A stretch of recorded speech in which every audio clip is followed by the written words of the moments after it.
Ang programang ito ay rated SPG. Striktong patnubay at gabay ng magulang ang kailangan. Maaaring may masiselang tema, lengguwahe, karahasan, sexual, horror o droga na hindi angkop sa mga bata. Maaalala kaya ni Merdit ang nakaraan nila nitong si Ramir Engano? Alamin natin.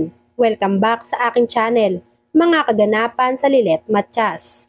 Napag-isip-isip nga ng pamilya ni Lilet na paano nga daw kung talagang nagsasabi ng totoo itong si Trixie.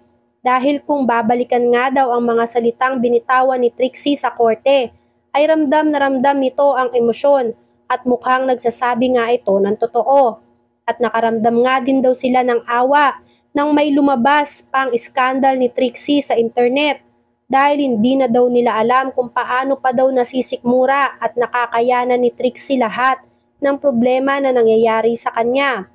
Dito nga din ay kumontra itong si Emong dahil hindi naman daw siguro na mabibilog at magagamit si Lilet. Basta-basta nga ng pamilya De Leon dahil sa napakatalino daw itong si Lilet. Samantala, dahil nga sa narinig ni Lilet mula kay CRD na ni-rape ni Ino si Trixie, ay talaga namang gulong-gulo ang isip niya at mas lalo nga siyang gumulo nang kausapin pa siya nitong si Ino na may dalawang mukha. Ang isang mukha nga daw ay isang demonyong kumausap sa kanya at bandang huli nga daw ay parang naging isang maamong anghel na kumausap sa kanya. Kaya naman hindi na niya alam kung ano pa ang paniniwalaan niya at hindi niya alam kung nagsasabi pa ba ng totoo ang pamilya De Leon sa kanya. Dahil maging ito ang si Ino ay parang nalilito at nililito na nga siya nito. Dito nga ay buong akala ko nga ay aamin na nga itong si CRD dito kay Lilet sa ginawa ng anak niyang si Ino. Pero kinunsinti pa din pala niya ito at pinakinggan si Ka Lorena na wag ilalaglag ang anak nilang si Ino. Dahil malamang nga daw ay magagalit sa kanila itong si Lilet at baka alisan pa sila nitong bigla. Kaya naman klinaro ni CRD kay Lilet ang narinig niya kanina sa pagtatalo nilang pamilya at pinaliwanag kung bakit niya nasabi ang ganong salita.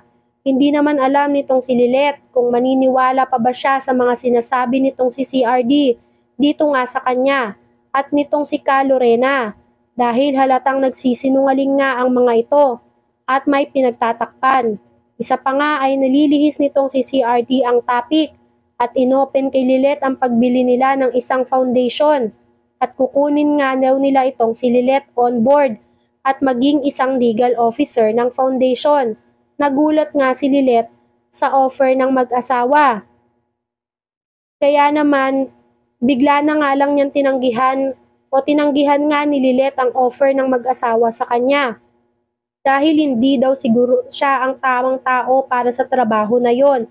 At ayaw na nga niya ng gulo dahil kapag nabalita na naman daw nga ang tungkol sa foundation ay malamang sa malamang nga ay gulo na naman ang mangyayari at maaapektuhan ang mga Engano at madadagdagan lalo ang pinagdadaanan nila.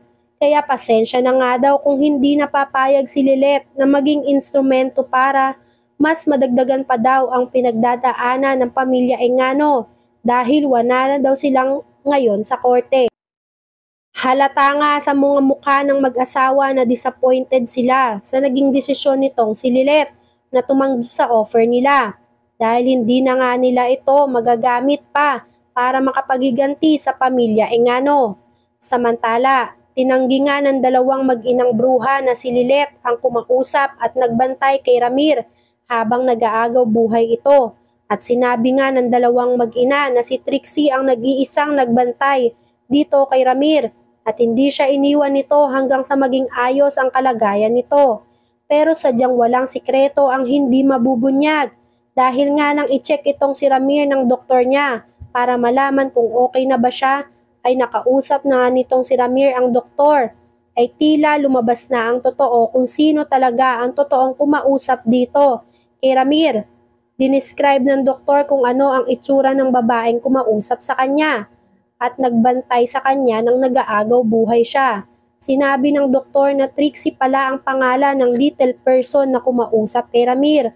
Nagulat naman si Ramir sa sinabi ng doktor dahil hindi niya akalain na pinagsinungalingan siya ng mag-ina niya na si Trixie at Patricia.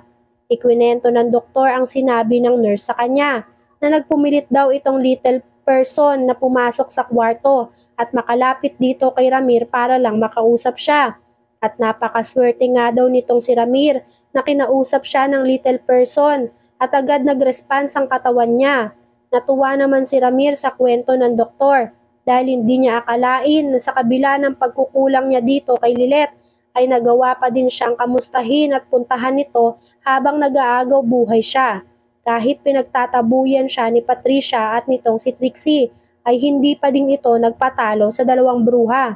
Samantala, naiinis naman itong si Ramir kay Patricia dahil kahit nagsorry na pala itong si Trixie sa kanya ay nagsisinungaling pa din ito sa kanya. Ay nagsinungaling pa din silang mag-ina na sila ang dahilan kung bakit nagising na lang bigla itong si Ramir at sila daw ang nagbantay at kumausap kay Ramir nang nag-aagaw buhay pa ito at hindi nila iniwan si Ramir. Samantala, nabasa na nga ni Eira ang resignation letter nitong si Bonnie kaya tinapat niya si Bonnie tungkol dito. Sinubukan niyang pigilan si Bonnie pero matigas na nga at desidido na nga itong si Bonnie at final na nga daw ang desisyon niya na magre-resign na siya dito sa team nila. Samantala, umuwi naman si Meredith dahil sa nalaman niyang kalagayan ng anak niya si Eira para makausap na din nga si Bonnie tungkol sa relasyon nito nila ni Eira. Sakto ang dating niya nang nag-uusap si Bonnie at si Eira tungkol sa resignation letter nito at sinabi ni Meredith na mag-usap muna sila at baka maresolbahan pa nila ang problema. Samantala, ito ngang si Lilet ay hindi pa din makapaniwala at gulong-gulo pa din ang isip na nagkwento siya kay Ces sa nangyari sa kanya at gumugulo sa utak niya dahil naglalaro pa din daw sa isip nito na biktima talaga si Trixie at kung totoong ni-rape si Trixie. Umamin si Lilet na hanggang ngayon nga daw ay binabagabag pa din siya ng konsensya niya sa nangyari kay Trixie. Kaya naman pinayuhan siya ni Ces na lalabas din ang totoong nangyari.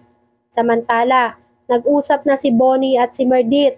Sinabi ni Bonnie na nagpunta si Lilet sa office nila para manghingi ng tulong at nakita ang files tungkol sa rape para sa kliyente nito na dinidiin sa rape para makatulong. Nang mabanggit nga ni Bonnie ang apelyido ni Trixie na Engano ay nagulat ito at naalala niya nga itong si Ramir. Kaya inusisa ni Meredith si Bonnie kung sino nga ang mga ito at kung sino ang Engano. Samantala, nag-umpisa na nga ang pakikipaglaban ni Lilet sa panibagong kasong pinaglalaban niya.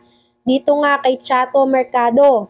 Magtatagumpay kaya siya sa paglaban niya sa kaso ni Chato? Bakit kaya pareho sila ni Lilet na may Mercado sa apelyido? Malalaman kaya ni Meredith na si Lilet ang tunay niyang anak? Yan nga ang mga kaganapan dito sa Lilet Matias. Kung gusto nyo pa ng mga gantong klaseng video ay mag-subscribe at i-like itong video na to. Maraming salamat po.